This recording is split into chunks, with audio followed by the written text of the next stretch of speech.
سؤال بيقول أنا مش عاوز أذاكر وزهقان من كل حاجة. بصوا يا جماعة، النجاح بيجيب بعضه والفشل بيجيب بعضه. يعني إيه؟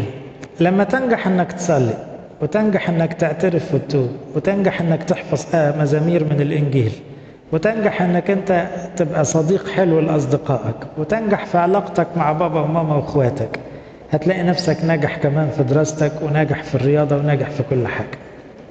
فما تستسلمش لقولة أنا مش عارف أذاكر وأنا زهقان. انجح في أي حاجة ونجاح يجيب نجاح. فابتدي مثلا حسن علاقتك بوالديك واخواتك، حسن علاقتك باصحابك، قرب من ربنا، حسن علاقتك بربنا، هتلاقي ده فتح نفسك على المذاكرة وكسر الزهق اللي جواك، وتلاقي نفسك كل حاجة بتتصلح خطوة في خطوة.